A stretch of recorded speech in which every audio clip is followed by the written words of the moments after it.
박수하면서 우리 찬양하겠습니다. 우리 함께 고백합니다. 내 진정 사모하는 친구가 되시는 구주 예수님은 아름다워라.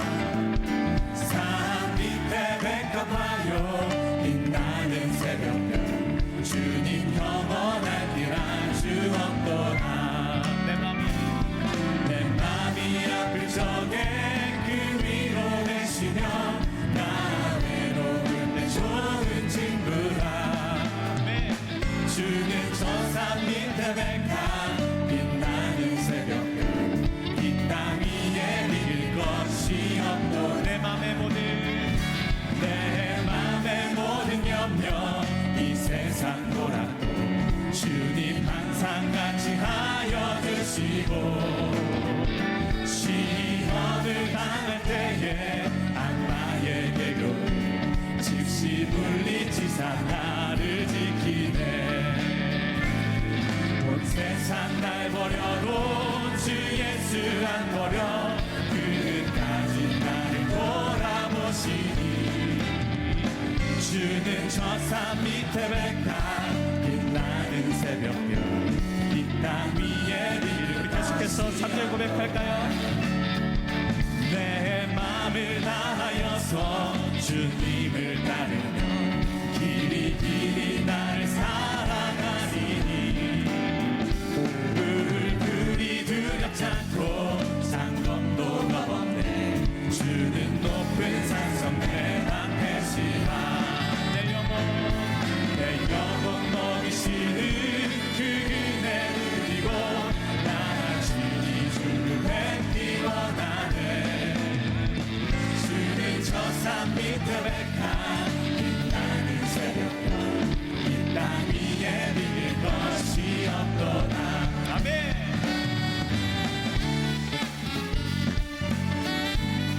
우리 그 사모하는 주님께 우리 더 큰 박수로, 더 높은 박수로 함께 찬양합시다. 내 영혼 먹이시는, 내 영혼 먹이시는 그 은혜 누리고 나 주니 주를 뵙기 원하네.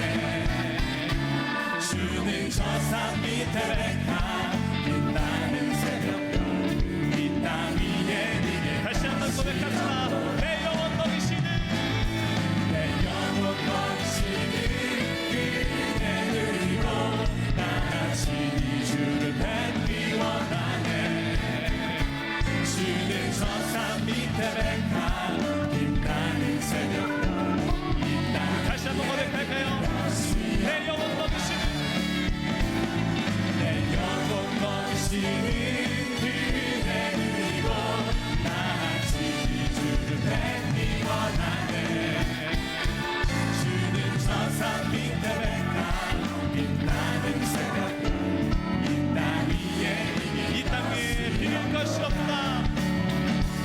이 땅 위에 믿을 다시 한번 이 땅 위에 비릴 것이 없다. 이 땅 위에 믿을 것이 없도다. 아멘.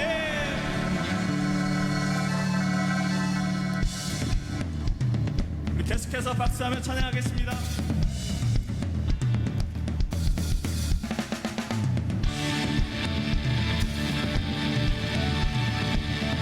우리의 구주 되신 그 주님의 이름을 찬양합니다.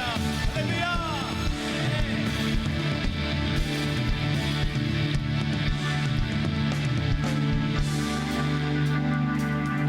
예수는 나의 구주 삼고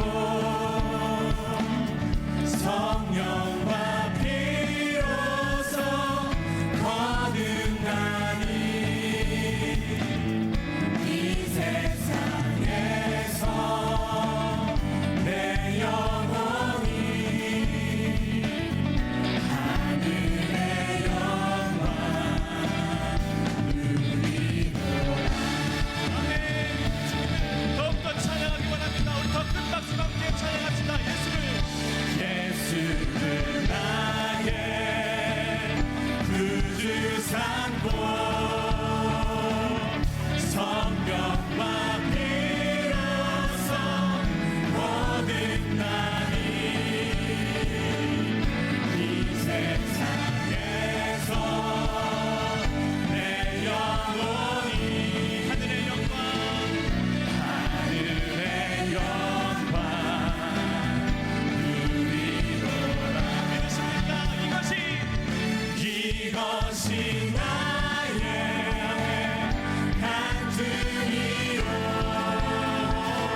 나의 간증이요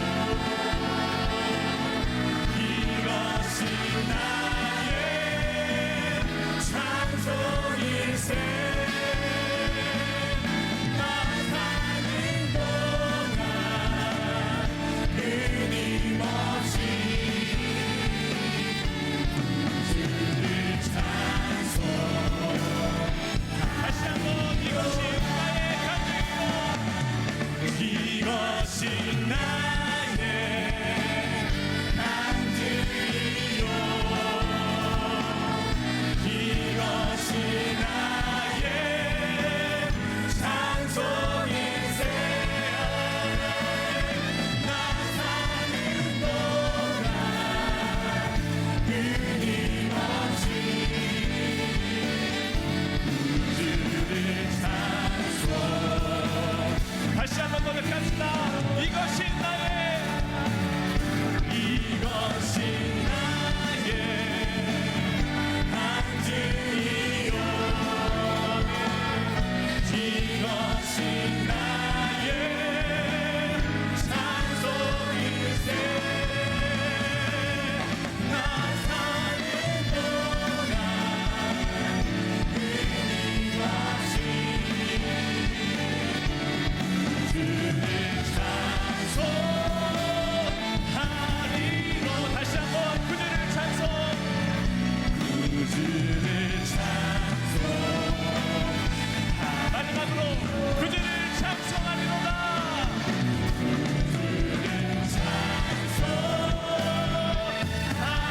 찬송하리로다.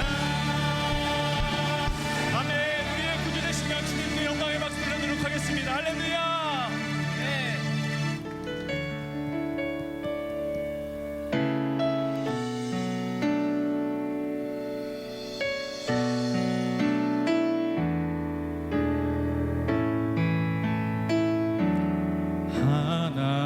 하나님의 사랑을 사모하는 자 하나님의 평안을 바라보는 자 너의 모든 것 창조하신 우리 주님이 너를 얼마나 사랑하시 하나님께 찬양과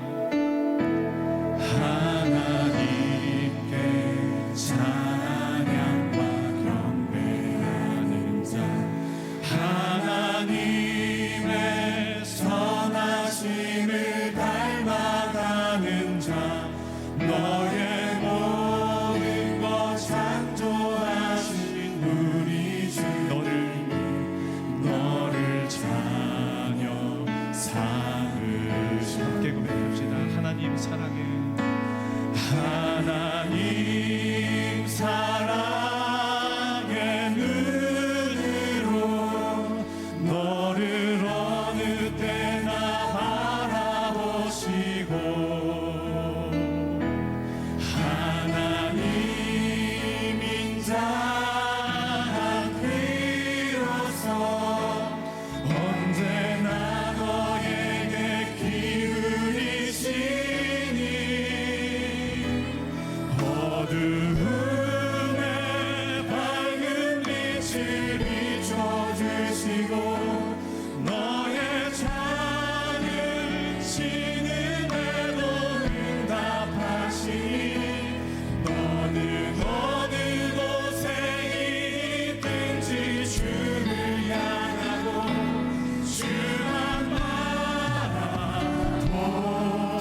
오늘의 말씀은 누가복음 6장 35절에서 36절 말씀입니다.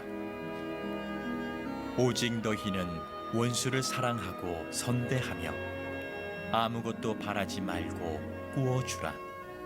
그리하면 너희 상이 클 것이요 또 지극히 높으신 이의 아들이 되리니 그는 은혜를 모르는 자와 악한 자에게도 인자하시니라. 너희 아버지의 자비로우심 같이 너희도 자비로운 자가 되라. 아멘. 한비자의 설림에 이런 이야기가 있습니다. 정나라라고 하는 곳에 한 사람이 살았는데 이 사람이 그 남의 말을 잘 안 듣는 사람, 남의 그 충고를 받아들이지 않는 습관이 있는 사람이었답니다. 한 번은 자기 집에 울타리가 다 부서지게 됐는데 아버지에게 아들이, 아버지, 이 담벼락 울타리가 다 부서졌는데 이 도둑놈들이 쉽게 우리 집에 이 울타리 넘어 들어올 텐데 빨리 고쳐야 되지 않겠어요? 그랬더니 그 아들의 충고에도 이 아버지가, 야, 도둑이 그렇게 금방 들어오는 게 아니야. 천천히 해도 돼. 그러면서 울타리 고치는 일을 미루는 거예요.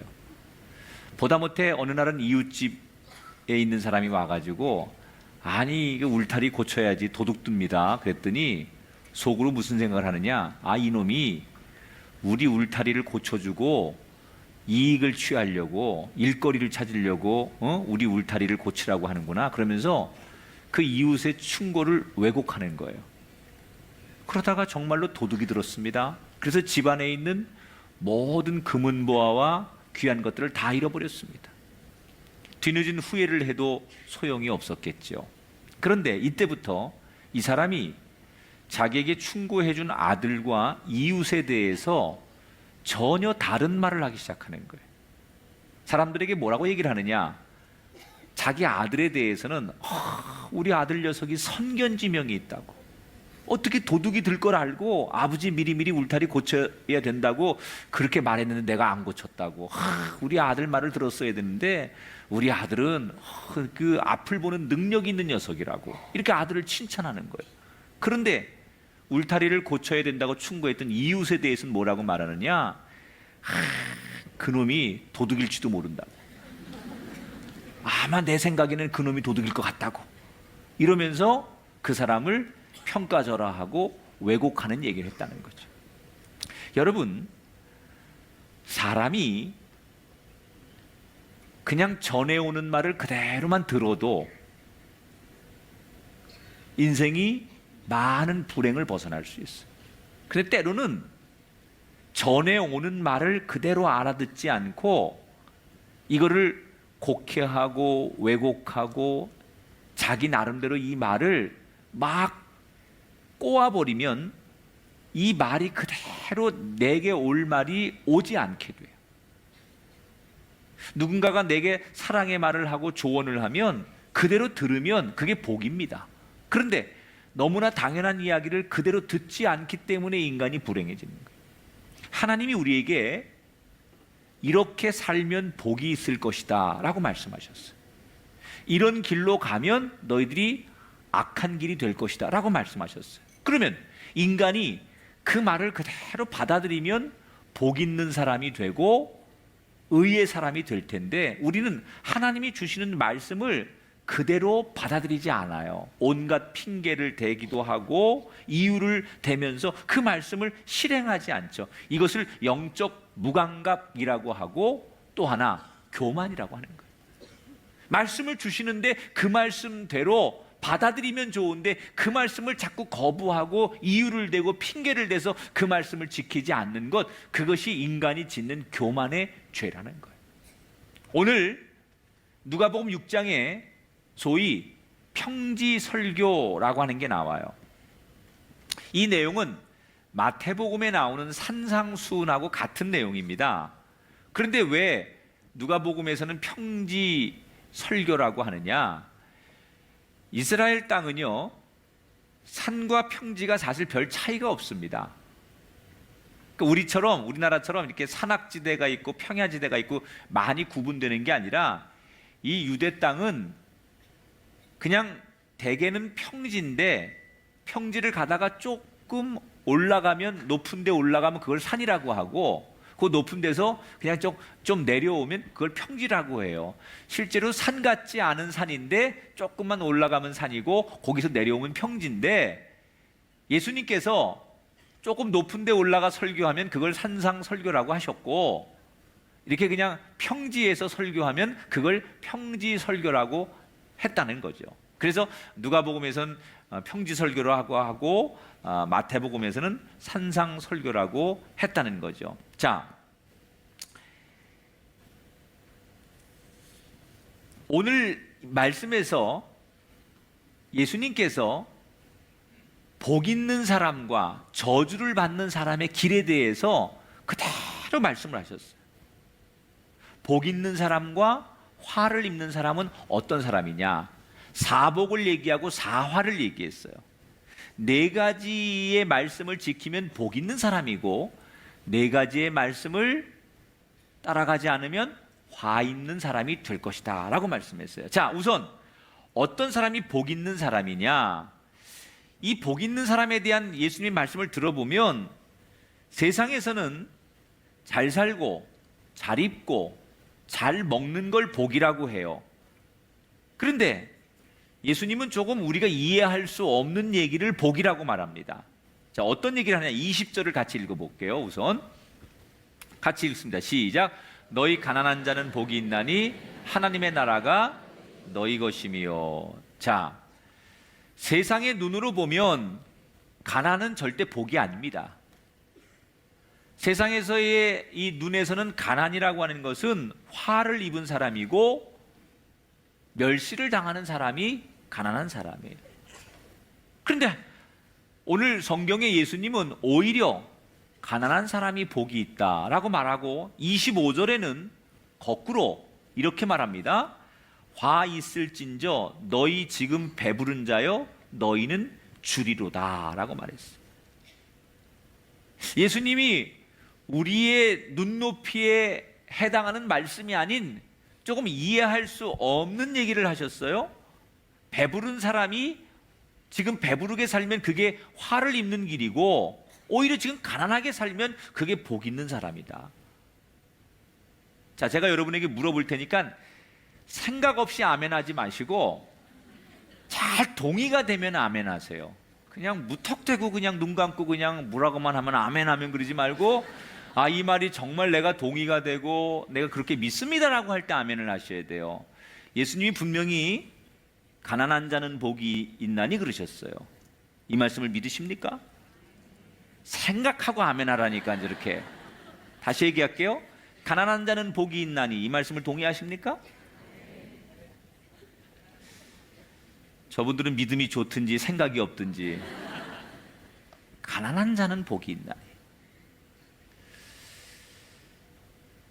여러분, 이게 어떻게 가난한 게 복일까요? 도무지 세상 사람들은 이 말을 현실적으로 받아들일 수 없는 얘기예요. 자, 우선 예수님이 그냥 진짜 우리가 아주 가난하고 없이 살고 빈궁하게 살면 그게 복 있는 거다라고 말씀하신 건 아닐 거예요. 가난이라고 하는 것의 특징이 뭘까? 가난한 사람들은 내가 힘이 없기 때문에 누군가의 도움을 기대하게 돼 있어요. 이게 가난한 사람들의 특징이에요. 내가 너무 가난하고 힘들면 누군가의 힘을 얻고 싶은 것이 가난한 사람들의 심리예요. 다시 말하면 누군가를 의지하고 싶죠. 도움을 받고 싶죠. 그런데 거꾸로 부자들은요, 내가 가지고 있는 힘이 많기 때문에 누구의 도움이 필요 없어요. 그래서 누군가의 그 사랑이나 누군가의 관심이나 누군가의 도움에 대해서 나는 필요 없다고 생각을 하지요. 그래서 절대로 다른 사람에게 손을 내밀지 않아요. 다른 사람의 도움을 급하게 받을 생각이 없어요. 자, 여기서 예수님이 말하려고 했던 것은 이 가난이라고 하는 게 마태복음에는 사실은 가난한 자가 복이 있나니 앞에 한 단어가 붙어요. 심령이 가난한 자가 복이 있나니. 근데 누가복음에서는 그냥 가난한 자가 복이 있나니라고 말했지만 예수님이 말하려고 하는 의도는 물질적인 돈이 없는 가난을 말하는 게 아니고 심령이 가난해야 복이 있다 그 말이에요. 영적으로 우리가 가난해질수록 그게 복 있는 삶이다. 여러분, 왜 우리가 영적으로 가난해져야 되느냐? 예수 믿기 전에는 우리가 영의 사람이 아니었죠. 성령과 상관없는 삶을 살았죠. 그런데 예수를 믿고 우리 안에 말씀이 들어오고 우리가 성령의 임재를 경험하게 되면 내 내면에 성령이 비춰주는 그 말씀이 비춰주는 은혜로 나 자신을 적나라하게 볼 수 있어요. 마치 우리가 이 손바닥을 우리 육안의 눈으로 보면은 뭐 깨끗한 것 같고 아무것도 없어 보이는데 이걸 정말 고도의 현미경이나 관찰할 수 있는 기구를 통해 보면 이 안에 손바닥에 세균도 있고 여러 가지 먼지도 있고 다양한 것을 보게 되는 거예요. 성령이 임하기 전에는 그냥 나는 잘 사는 줄 알았어요. 내가 지금까지 별탈 없이 나는 그냥 잘 살아온 사람이고 열심히 살았으니까 문제 없는 사람이다, 이렇게 내가 생각했어요. 그런데 성령이 내 안에 들어와서 나를 비추고 나를 정확하게 보니까 그게 아니더라는 거예요. 내가 잘 산다고 살았지만 그게 잘 산 게 아니고, 내가 의롭게 산다고 살았지만 그게 의로운 게 아니고, 아하, 내가 그동안 잘못 살았구나, 내가 죄인이었구나, 내가 교만했구나 라는 것을 성령이 내 안에 들어와서 내 내면을 비추게 되면 보게 돼요. 알게 돼요. 그래서 예수 믿으면 성령이 임재를 경험하면 제일 먼저 나타나는 현상이 뭐예요? 주님, 나는 죄인입니다. 베드로에게 예수님이 나타나셔서 나를 따르라고 말했을 때 그가 나타났던 현상, 저곳에 그물을 던져서 고기를 잡으라고 예수님께서 말씀하셨을 때 고기를 잡고 나서 베드로에 나타났던 첫 번째 현상이 뭐예요? 주님, 나는 죄인이니 나를 떠나소서. 하나님의 은혜가, 하나님의 성령이 내 안에 임하면, 말씀이 임하면 내가 죄인인 것을 적나라하게 보게 되고 드러나게 되고 깨닫게 된다. 이것을 우리는 복음의 위대성이라고 하는 거예요. 복음이 그 사람에게 들어가면, 복음이 그 가정에 들어가면, 복음이 그 민족에게 들어가면 내가 알지 못하던 것 깨닫게 되고 내가 보지 못하던 것을 보게 된다는 거예요. 그러면 이 성령이 우리 안에 임하려면 어떻게 해야 돼요? 내가 가난해야 돼요. 성령의 필요성을 알아야 돼요. 주님, 나는 지금 성령이 필요합니다. 내 심령이 가난하기에 내 가난한 심령에 성령을 부어 주시옵소서, 말씀을 부어 주시옵소서. 이런 가난한 심령이 되어서 주님을 사모할 때만 그 심령 위에 주님께서 성령을 부으신다는 거예요.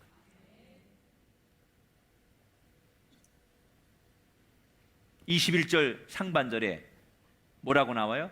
따라합시다. 줄인 자가 복이 있나니. 줄인다는 것은 굶주림을 말하는, 굶주림. 여기서 말하는 굶주림은 양식에 대한 굶주림이 아니라 하나님 말씀, 영의 양식에 대한 배고픔을 말하는 거예요. 내가 하나님 말씀을 받지 못해서 내 심령이 가난해서 오늘도 그 하나님 말씀에 배고파서 그 하나님의 말씀을 사모하는 자, 그 사람이 복이 있다는 거예요. 하나님을 알고 싶어서 그 하나님을 간절하게 사모하고 그 하나님을 찾고 부르짖는 사람, 그 사람이 복이 있다는 거예요. 이렇게 얘기하면 좋을 것 같아요. 따라합시다. 사람은 배고픈 만큼 채워지게 돼 있다. 사람이요, 목마른 만큼 물을 마시는 거고요, 배고픈 만큼 채우는 거예요. 이게 역설적이지만요, 내가 가난하고 배고픈 만큼 하나님의 것을 채우게 돼 있어요. 그래야 복 있는 사람이 된다는 거예요. 내가 가난할수록, 목마를수록, 내가 사모할수록 하나님의 것들이 채워지기 때문에 그 인생이 복 있는 사람이 되는데, 거꾸로 25절에 보면 어떤 사람이 저주받는 사람이고 화를 입는 사람이냐? 25절을 같이 읽어볼게요. 시작. 화 있을진저 너희 지금 배부른 자여 너희는 줄이리로다 그랬어요. 따라합시다. 배부른 자가 화 있는 사람이다. 왜 배부른 사람이 저주받은 인생이고 화를 입는 인생이냐? 여기서 말하는 이 배부름이라고 하는 것은 정말로 먹어야 될 것을 먹고 배부른 것이 아니라 먹지 않아야 될 것을, 엉뚱한 것을 많이 먹어서 배고픈 줄 모르는 상태를 말하는 거예요. 여러분, 인간은 영원한 것을 먹어야 되는데, 없어지지 않는 영원한 것을 채워야 되는데, 우리가 이 세상 살면서 재물이라든지 권력이라든지 명예라든지 인기라든지 지식이라든지 이런 것들을 가지고 내가 배부르다라고 착각하는 사람들이 있어요. 여러분, 우리가 가지고 있는 지식이나 권력이나 명예나 인기나 이 돈이라는 게 여러분 영원합니까? 다 그건 영원한 게 아니에요. 하나님께로부터 빌려온 거예요. 하나님께 잠시 주신 거예요. 그건 영원할 수 없어요. 그런데 엉뚱한 것을 가지고 내 인생은 모자람이 없다, 내 삶은 배부르다, 나는 만족하다, 이렇게 말한 사람, 여기서 말하는 배부름이라는 게 바로 그런 걸 말하는 거예요. 사람이 배부르면 뭘 찾지 않아요. 군것질을 많이 하면 밥을 찾지 않고, 엉뚱한 것으로 채워지면 진짜를 찾지 않아요. 어떤 사람이 저주를 받는 인생이냐? 엉뚱한 것, 세상 것, 영원하지 않은 것, 그런 것들이 가득 채워져서 그런 배부름 때문에 착각하면서 나는 하나님의 진리가, 하나님의 그 말씀이, 하나님의 영이 필요치 않다고 하나님을 거부하는 사람, 그래서 하나님을 간절히 찾지 않기 때문에 하나님을 등지고 사는 사람, 그 인생이 지금은 세상적인 눈으로는 배부른 것 같지만 결국 그 인생이 화를 입는 인생이 된다는 거예요.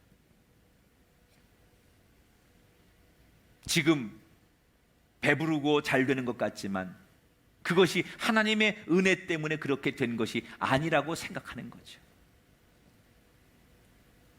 그러니까 여기서 말하는 사복과 사화는 우리의 눈과 하나님이 보시는 눈이 다르다는 거예요. 탈무드에 보면 이런 이야기가 소개되는데, 엘리사가 제자들과 함께 여행을 하다가 어느 날 한 가난한 농부의 집에 하루 신세를 지게 됩니다. 그런데 이 가난한 노부부가 자기들 사는 것도 가난한데 엘리사 일행이 오니까 극진하게 대접을 하는 거예요. 얼마나 정성을 다하는지 섬김을 받는 엘리사 일행이 미안할 정도로 이 가난한 노부부가 극진하게 정성을 다해 섬겼어요.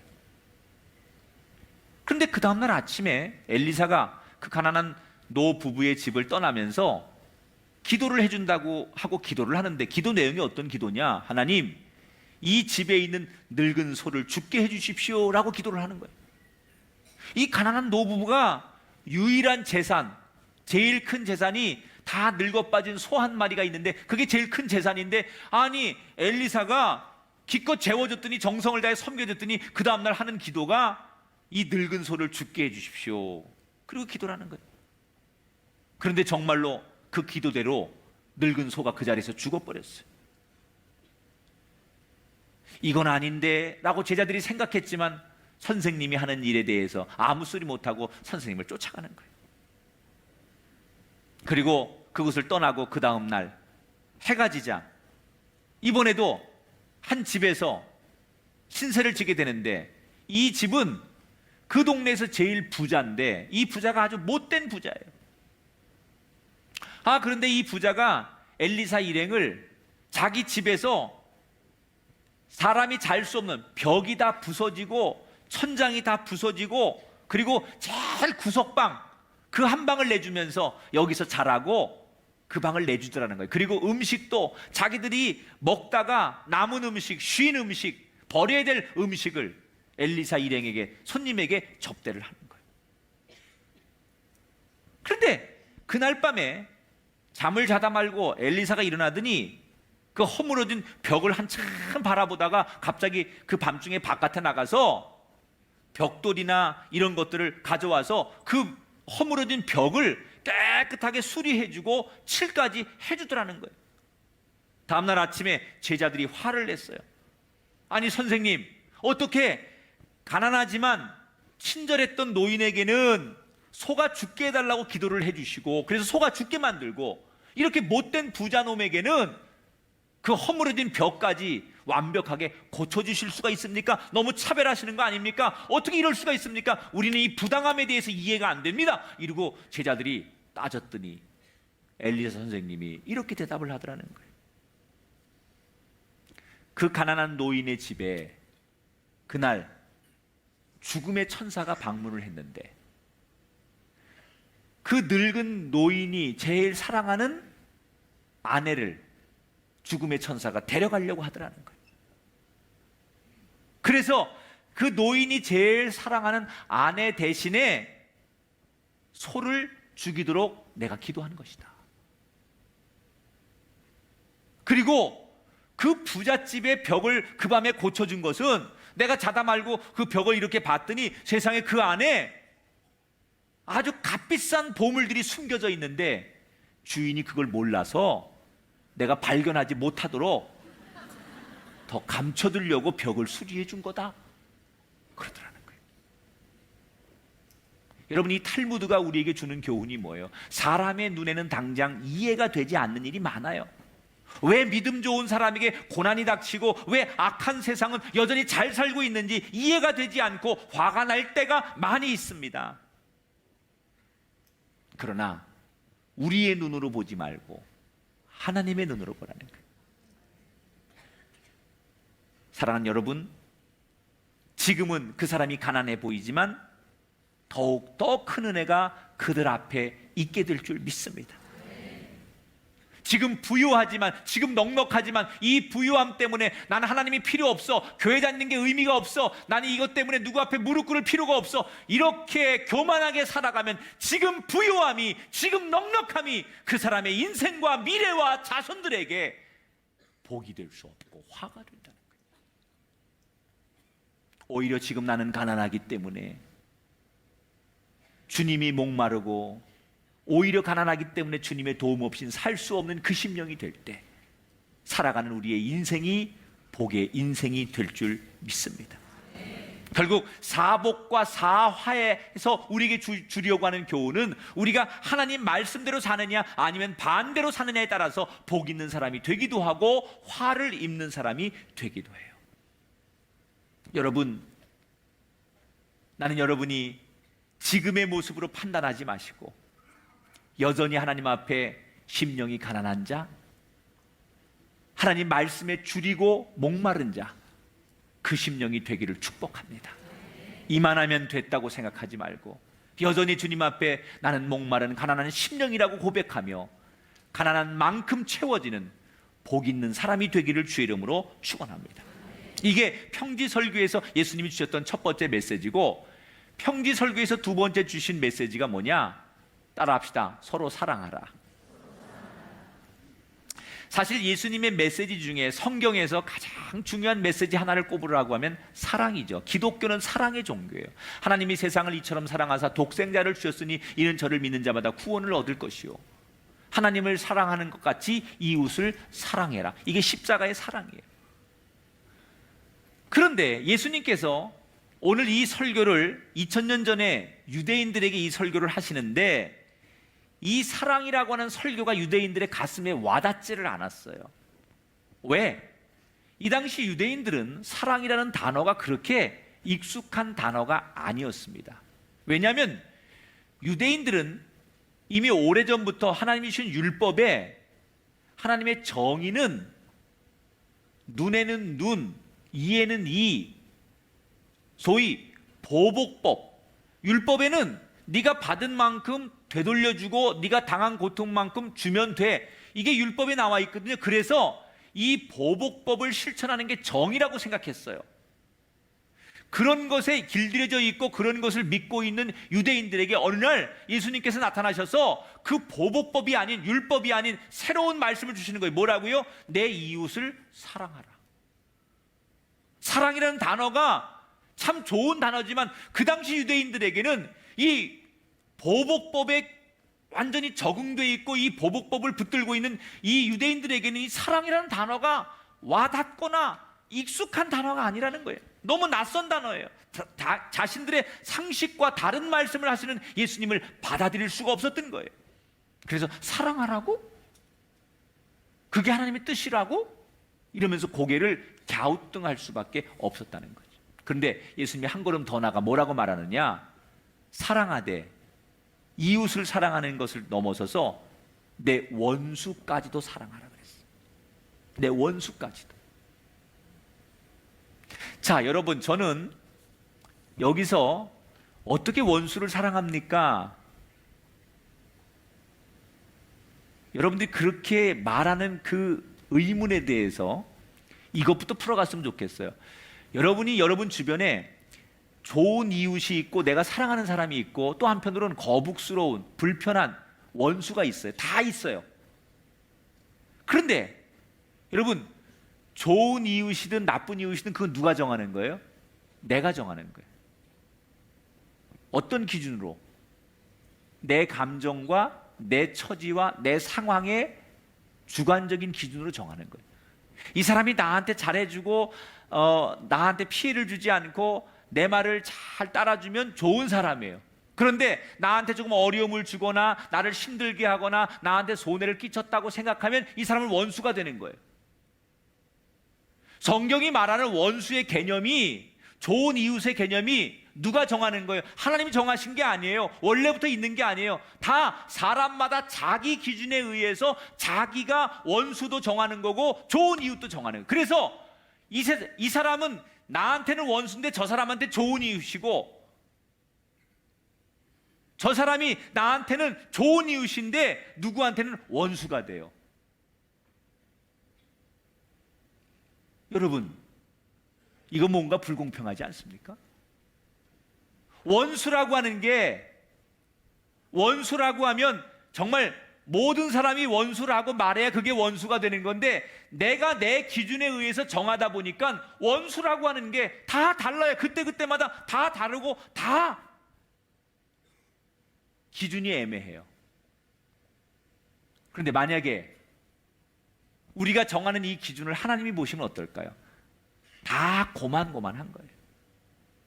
내 기준으로는 이 사람이 좋은 이웃이고 나쁜 이웃이고 그렇게 구분이 되지만 하나님 보실 때는 우리가 다 고만고만해.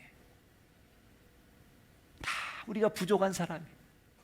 다 우리가 죄성이 있어요. 그렇다고 하나님 보실 때 우리가 용서받지 못할, 완전히 멸망해야 될 그 사람도 아니야. 그냥 하나님 보실 때 우리가 다 고만고만한데 우리들끼리 앉아가지고 누가 더 옳은 사람이니 누가 더 악한 사람이니 이렇게 구분하는 게 하나님 보실 때는 의미가 없다는 거예요. 여러분 보세요. 우리가 인생을 살면서 내가 살아온 인생을 평가하는 기준이 세 가지가 있습니다. 여러분이 여러분의 인생의 평가의 기준을 어디에 두는지 한번 생각해 보세요. 첫째, 내가 나를 평가하는 기준이 있어요. 이걸 주관적 평가라고 해요. 나는 이만하면 내가 생각할 때 난 잘 살아왔지. 이만하면 나는 성실하게 살았어. 오늘 나는 후회 없어. 이렇게 자기 스스로 자기에게 점수를 주고 자기가 자부하는 거예요. 여러분, 과연 주관적인 그 평가가 맞는 걸까요? 내가 나한테 그 정도면 됐지, 괜찮아, 넌 잘했어 라고 이렇게 긍정적인 메시지를 보내는 것만 가지고 그게 옳은 평가가 될까요? 두 번째, 타인이 나를 평가하는 기준이 있어요. 다른 사람이 나를 평가해요. 저 사람은 나한테 피해를 주지 않았고 저 사람은 이렇게 살았으니까 의로운 사람이야, 당신은 잘 살았어, 이렇게 남들이 평가해 주는 기준. 근데 그것도 역시 그 사람의 기준에 의해서 나를 평가하는 거니까 그때마다 다를 수밖에 없어요. 세 번째, 하나님의 평가가 있어요. 그러면 하나님은 사람을 평가할 때 어떤 기준으로 평가를 하실까? 기준이 있을 거 아니에요. 그냥 생긴 대로 평가하고 기분 그냥 내키는 대로 평가하시는 게 아니라 하나님도 어떤 인생을 평가할 때 평가하는 기준이 있을 거 아니에요. 그 기준이 뭘까? 하나님의 기준은요, 그 사람이 평생을 살면서 다른 사람을 얼마나 사랑했느냐를 보고 평가하는 거예요. 자, 그러면 하나님이 남을 얼마나 사랑하느냐를 보고 그 사람의 인생을 평가한다고 했는데, 어떤 사랑을 하는 사람에게 높은 점수를 주고 어떤 사랑에게 낮은 점수를 주느냐, 이런 거죠. 예를 들어서 자기를 사랑하는 사람을 사랑하는 사람에겐 점수가 없습니다. 하나님이 나를 사랑해주는 사람들만 사랑하는 사람은 하나님으로부터 그 인생에 대해서 후한 점수를 못 받아요. 왜? 나를 사랑해주는 사람을 사랑하는 건 이 세상 누구나 다 할 수 있는 거예요. 그건 누구나 다 해요. 나를 사랑해주는데 내가 사랑을 받았으니 나도 사랑해주는 건 누구나 다 하는 거니까 그건 높은 점수를 못 받아요. 그런데 나를 사랑해주지 않는데, 아니 내가 도저히 사랑할 수 없는 사람인데, 우리가 말하는 원수 같은 사람인데 내가 그 사람을 사랑하려고 하고 그 사람을 사랑하고 그 사람을 용서할 때 하나님은 그 인생에게 높은 점수를 주신다는 거예요.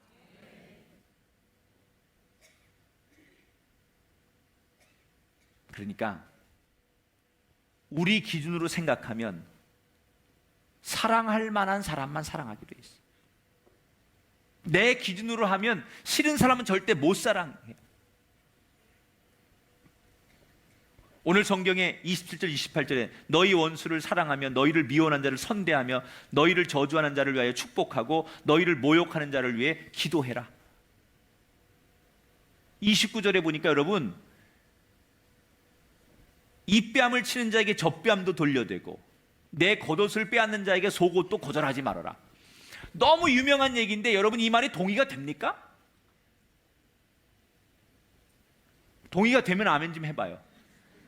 아니, 아멘한 사람 불러놓고 한번 시험해 보려고요.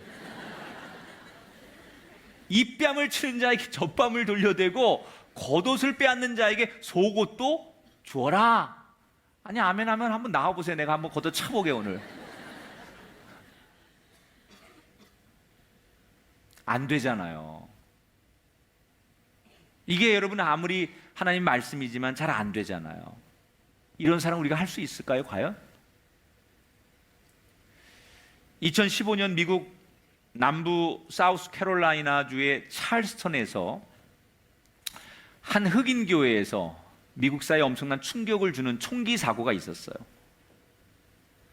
흑인들을 미워하는 한 청년이 성경 공부를 하고 있는 교회 예배당 안에 들어가서 목사님과 함께 성경 공부를 하는 흑인들에게 총을 난사해서 9명이 총을 맞고 죽는 끔찍한 사건이 있었어요. 이 백인 청년이 딜런 루프라고 하는 청년인데, 피부색이 다른 흑인들에 대한 그런 일종의 모욕, 경멸, 이런 생각을 늘 가지고 있다가 그날 그냥 피부색이 다른 흑인들이 이 땅에 같이 사는 게 싫어가지고 총기를 난사했는데, 이게 예배당 안에서 일어난 일이에요. 그러니까 미국 사회가 충격을 먹은 거예요. 교회 안에서 예배를 드리고 하나님 말씀을 공부하는 그곳에다가 총을 난사하는 이 사회가 미국의 현실이라는 거에 미국 사회가 경악을 금치 못했어요. 그런데 이 딜런 루프라고 하는 청년이 이제 앞에서 재판을 받는데, 재판 도중에 피해자의 가족들이 증언을 하러 나왔어요. 근데 이 피해의 가족들이 증언을 하다가 그 피해자 가족 대표 중에 한 사람이 청원서를 판사에게 내밀었는데, 그 청원서 내용이 어떤 거였느냐, 이 딜런 루프라고 하는 사람을 용서하기를 원합니다. 그러면서 그 당시에 그 데니얼 시몬스라고 하는 목사님이 성경 공부를 하다 같이 총기에 맞아서 죽었는데, 그 손녀가 이런 말을 합니다. 재판관 앞에서 우리 할아버지나 다른 희생자들이 증오의 손에 의해 돌아가셨지만 우리 모두는, 유가족들 모두는 그 딜런 루프를 향해서 당신의 영혼을 향하여 기도하고 있습니다. 그러면서 유명한 말을 해요. 증오는 결코 사랑을 이길 수가 없습니다. 그러니까 미국 사회는 예배당 안에서 백인이 쏜 총기 사건에 경악을 금치 못했는데, 재판 과정을 통해서 또 한 번 그 하나님의 끝없는 사랑으로 그 자기 가족을 죽인 딜런 루프를 용서한 그 유가족들 앞에서 또 한 번 큰 사랑의 충격과 체험을 미국 사람들이 하게 되는 거예요. 여러분, 현대인들은 사랑이라는 말이 너무 흔해요. 노래 가사에 사랑이라는 단어가 너무 많이 나오고 드라마, 영화에 사랑이라는 주제가 너무 많이 넘쳐 나오다 보니까 사람들은 사랑이라는 것을 쉽게 생각합니다. 그러나 사랑은 참 어려운 거예요. 여러분, 예수님이 가르친 사랑을 우리가 어떻게 해요? 나를 모욕하는 사람, 나를 음해하는 사람, 이 사람 여러분 사랑할 수 있습니까? 나를 괴롭히는 사람 여러분 무한히 사랑할 수 있습니까? 아마 제일 먼저 고소할 거예요. 사랑보다 고소가 빠르고요, 원수 사랑하는 것보다 복수가 훨씬 더 빠릅니다. 그래서 사람들은 법대로 하려고 하지 관용하고 사랑하려고 하지 않아요. 근데 예수님은 왜 현실감 없는 얘기를 하시는 걸까? 이게 가능한 얘기일까? 그 근거를 오늘 36절에 예수님께서 말씀하세요. 가능하다는 거예요. 이렇게 하면 가능하다는 거예요. 36절을 같이 읽어볼게요. 시작. 너희 아버지의 자비로우신 같이 너희도 자비로운 자가 되라. 자, 이런 얘기입니다. 우리가 인생의 고통을 느껴본 사람만이 고통에 대해서 이야기할 수 있는 거예요. 예를 들면 자식을 먼저 하나님 나라에 보내고 가슴에 묻은 부모가 있다면 그 고통과 그 아픔을 경험해 봤기 때문에 그런 상황을 만난 사람들을 위로할 수 있는 자격이 있는 거예요. 아주 심한 질병으로 죽음의 사선을 넘나들면서 살아나 본 사람이 있는 경험이 있는 사람이 그런 죽음의 고통과 질병에서 허덕이는 사람에게 위로할 수 있는 자격이 있는 거예요. 왜? 그 경험이 있기 때문에. 여기 36절에서 말하는 너희 아버지의 자비로우신 같이 너희도 자비로운 자가 되라 라고 하는 이 말은요, 하나님의 은혜를 경험해 본 사람만이 하나님의 은혜를 베풀 수 있고 하나님의 사랑을 경험해 본 사람만이 하나님의 사랑을 전할 수 있다는 거예요. 우리가 입담을 대면 입담을 돌려대고 겉옷을 달라면 속옷까지 내어줄 수 있는 그것은, 그렇게 원수를 사랑할 수 있는 것은 우리가 착하고 윤리적이기 때문이 아니라는 거예요. 우리 안에 하나님이 계신 사람은, 우리 안에 성령이 계신 사람은, 하나님으로부터 용서를 받아본 경험이 있고 하나님으로부터 사랑을 받아본 사람이, 그런 경험이 있는 사람은 그것 때문에 용서할 수 없는 사람을 용서하게 되고 사랑할 수 있다는 거예요. 그 경험을 한 사람만이 그런 일을 행할 수 있다는 거예요. 그래서 오늘 성경의 사복에 대해서 말씀하시는 거예요. 너희가 가난한 사람이 되어라, 줄인 자가 되어라. 그래서 하나님의 사랑으로 충만하게 채워지고 하나님의 말씀으로 충만하게 채워지는 경험이 있고 그 은혜의 체험이 있을 때만 나도 누군가를 사랑하고 섬길 수 있고 용서할 수 있다는 거예요. 내가 체험하지 못하면 이 하나님이 말하는 사복을 이룰 수 있는 사람이 되지 못한다는 거예요. 그러므로 여러분에게 진짜 축복된 인생이 되기 위해서 이렇게 말합니다. 이번 한 주간 가난한 자가 되십시오. 줄인 자가 되십시오. 하나님 앞에 우는 자가 되십시오. 그래서 여러분들이 그 하나님이 채워주시는 은혜 속에, 그 하나님이 채워주시는 말씀 속에, 그 하나님이 주시는 사랑과 용서 속에 그 경험을 통하여 내가 받은 그 사랑의 경험, 내가 얻었던 그 사랑의 은혜를 통해서 누군가를 용서하고 사랑할 수 있는 그 힘이 여러분 심령이 가난한 데서 채워지는 그 은혜 가운데 나오게 되기를 주의 이름으로 축원합니다. 하나님의 사랑을 가슴에 담는 사람, 그 사람이 원수를 사랑하고 용서할 수 있다는 거예요. 여러분의 심령이 더욱더 가난해지셔서 이번 한 주간 저녁 기도회마다, 정말 이것은 교회에서 모이는 모임이기 때문이 아니라 내가 세상 모임을 다 뒤로하고 세상 만남을 다 뒤로하고 그 저녁에 하나님 앞에 목마르기 때문에 하나님의 의를 구하고 하나님의 사랑을 구하고 말씀이 내가 그리워서 나와서 엎드려 기도할 수밖에 없는 가난한 한 주간이 되시기를 주의 이름으로 축원합니다.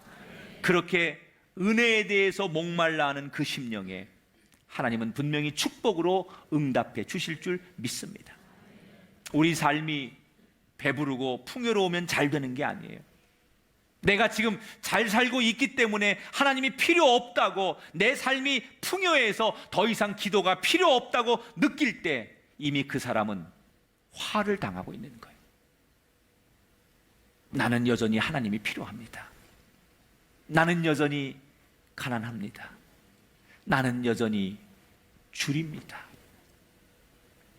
이 고백과 이 심령의 상태가 우리의 삶이기를 축복하면서, 그래서 그 채워지는 은혜 가운데 우리가 복 있는 사람이 되기 위한 걸음을 걷는 아름다운 한 주간이 되시기를 주님의 이름으로 축원합니다.